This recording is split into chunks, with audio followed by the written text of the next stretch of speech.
오늘날의 튀르키예 중부 내륙 지방인 비시디아 안디옥에서 박해를 받아 추방당한 바울과 바나바는 이번에는 이고니온이라고 하는 성읍에 가서 복음을 전합니다.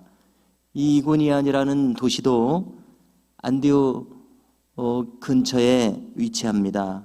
즉 튀르키예 내륙 지방에 위치하고 있는데요. 안디옥에서 동남쪽에 위치한 도시였습니다. 역시 그들은 복음을 전할 때에 이전처럼 회당에 들어가서 말씀을 전했습니다. 그랬더니 유대인과 헬라인들의 허다한 무리가 믿더라, 이렇게 기록합니다. 헬라인이라고 여기 기록한 것은 그 민족은 튀르키예 민족이겠지만은 헬라인이라고 기록한 것은 이제 헬라 제국의 지배를 수백 년간 받았기 때문에 이 헬라어 문화권, 헬라어 언어권에 속하기 때문에 헬라인이라고 이렇게 칭하고 있는 것을 알 수가 있습니다. 그런데 여기서도 믿지 않는 유대인들이 나타나게 됩니다. 그들은 당장 바울과 바나바에게 박해를 가했습니다.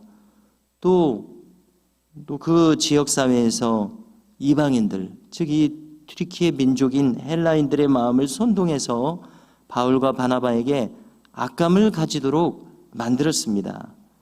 그래서 자고로 악에 속한 사람들이 잘 사용하는 수단이 있습니다. 그것은 중상모략입니다. 그리고 선동하는 일입니다. 그렇게 해서 많은 무리에게 이렇게 악을 전파하는데요. 지금 바울과 바나바도 이러한 일을 당하고 있습니다. 이러한 박해 상황에서도 아직까지는 이고니온을 떠나지 아니하고 여기에 오래도록 머물면서 복음을 전했다, 이렇게 기록해 줍니다. 그리고 하나님께서는 그들이 복음을 전하는 일을 동행하여 주시사 그들을 통해서 역시 또 표적과 기사가 나타나게 하셨습니다. 표적은 헬라어로 세메이온이라고 하고 영어로는 사인이라고 하는데 하나님이 함께 하신다는 징표라고 해석할 수 있습니다. 특별히 기적과 이사가 아니더라도 하나님이 함께 하시는 분들이구나, 이러한 증거를 사람들이 알도록 하셨다는 것입니다. 이렇게 해서 자기 은혜의 말씀을 친히 증언하셨다, 이렇게 참 특별한 표현으로 기록하고 있습니다. 선교의 주체가 하나님이시라고 선교사님들이 이구동성으로 자신들의 경험에 의해서 이렇게 말씀하는 기회가 종종 있지 않습니까? 라틴어로는 미시오 데이라고 해서 하나님의 선교, 하나님이 직접 선교하신다, 주도하신다, 이런 뜻인데요. 이 사도행전의 기록자는 누가였습니다. 누가복음과 사도행전을 기록했는데 기록자 누가는 특별히 바로 이 대목을 밝히고 있습니다. 하나님이 자기 은혜의 복음을 스스로 증거하셨다고, 그래서 참 중요한 관점이라고 믿습니다.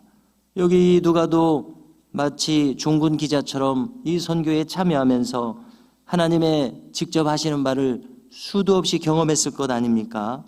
그래서 그 경험의 결과 이렇게 분명하게 이 대목에서 기록하기를 하나님 스스로 은혜의 말씀을 표적과 기사로 증언하고 계신다, 이렇게 기록했다고 생각하게 됩니다.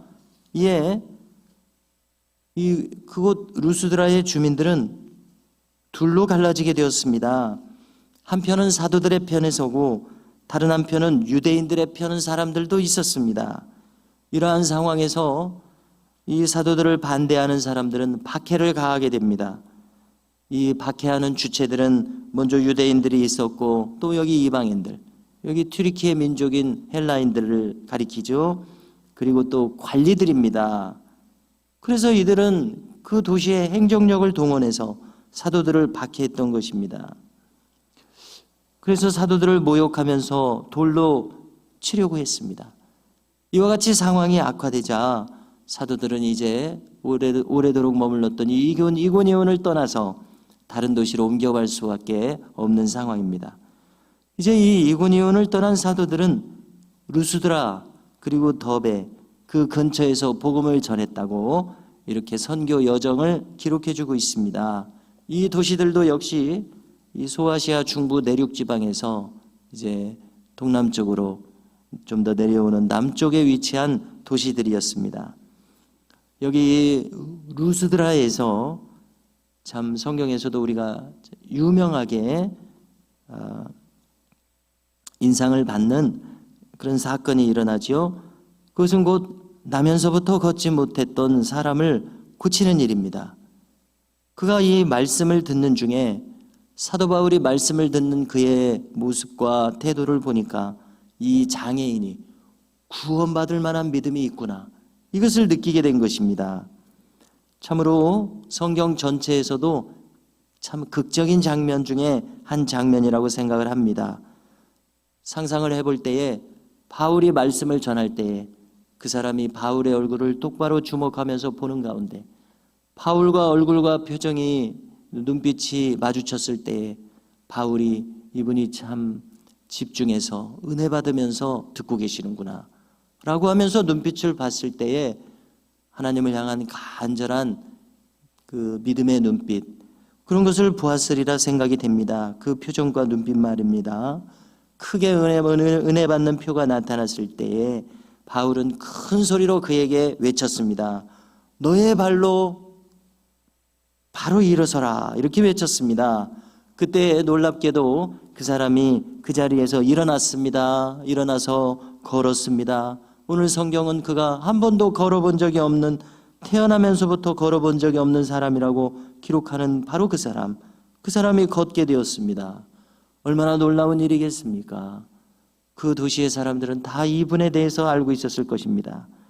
그래서 그 지방 사람들이 이 현장을 목격하는 가운데 그 도시의 공용어는 헬라어였습니다. 그런데 헬라어가 아니라 그 지역의 사투리인 루가오니아 방언으로 소리를 쳤다고 기록하는 겁니다.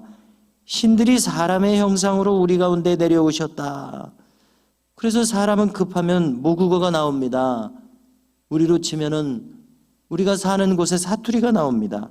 그래서 그들도 본능적으로 자기들의 모국어로 외쳤던 것입니다. 그러자 그들은 그리스 신화의 중요한 신들인 제우스와 헤르메스를 거론하면서, 왜냐하면 그들이 아는 것은 오직 그런 지식이니까요. 그래서 바나바는 모든 것을 주도하는 연장자이기에 저 바나바에 대해서는 제우스 신이 사람의 모양으로 지금 내려왔다. 또 바울은 말하는 자이므로 헤르메스라는 신이 저 바울의 사람의 모양으로 지금 내려와 계신다, 이렇게 외쳤던 것입니다. 하나님을 모르는 그들로서는 이것이 최선의 반응이었던 것입니다. 그들은 거기서 멈추지 않았습니다. 이 신들에게 제사 드리는 제물인 소와 화환들을 가지고 와서 바울과 바나바가 머무는 곳에 대문 앞까지 몰려왔습니다. 대문 앞에서 그들은 함께 제사 드립시다, 이렇게 종용했습니다. 이런 소동이 일어났습니다. 가만히 보니까 바나바와 바울은 이것이 보통 소동이 아니었습니다. 그들이 전한 것은 하나님의 복음인데 이들은 함께 우상 숭배를 하자고 이구동성으로 난리들입니다. 그래서 그들이 느끼기에 이래서는 아니 될 일입니다. 바울과 바나바는 크게 반발하면서 옷을 찢으며 무리 가운데로 뛰어들어가서 소리를 질렀습니다. 15절을 읽어드리면요, 여러분이 어찌하여 이렇게 하느냐? 우리도 여러분과 같은 성정을 가진 사람이라. 우리가 신들이 아니다. 우리도 사람이라. 여러분과 똑같은 인간이다. 이 뜻 아닙니까? 여러분에게 복음을 전했던 것은 이와 같은 헛된 일을 버리게 해서 천지와 바다와 그 가운데 만물을 지으신 하나님, 지금도 살아계신 하나님께 여러분들이 돌아오시도록 하려고 복음을 전한 것이지, 이렇게 여러분과 똑같은 형편이 돼서 우상을 섬기자고 복음 전한 것이 아닙니다. 이렇게 극구 지금 이 사태를 바로잡으려고 지금 애를 쓰고 있습니다. 이렇게 말하면서 말씀을 덧붙입니다. 지나간 세대에는 사람들이 자기들 원하는 대로 살도록 하나님이 방임하셨습니다. 썼지만은 그러나 그때도 하나님은 자신을 나타내지 않으신 것이 아니었다. 이렇게 논증하면서 그 증거는 햇볕과 비를 주셔서 곡식을 내게 하시고 그것을 수확하게 하시는 인류에게 선한 일을 행하심으로써 하나님 살아계신 것을 나타내셨다고 역설하면서 이 하나님은 여러분에게 먹을 것과 기쁨으로 만족하게 하시는 분이요, 바로 이분이 이 복음의 하나님이시다. 이렇게 증거했습니다. 여기 이 주민들은 특히 기적과 표적을 보고서 지금 이렇게 놀랍도록 반응한 것 아닙니까? 그들의 종교는 진리의 말씀을 가진 종교가 아니었으므로 이러한 허망한 일을 벌인 것입니다. 그래서 바울과 바나바는 그들을 진리로서 즉시 지금 교정해주고 있습니다.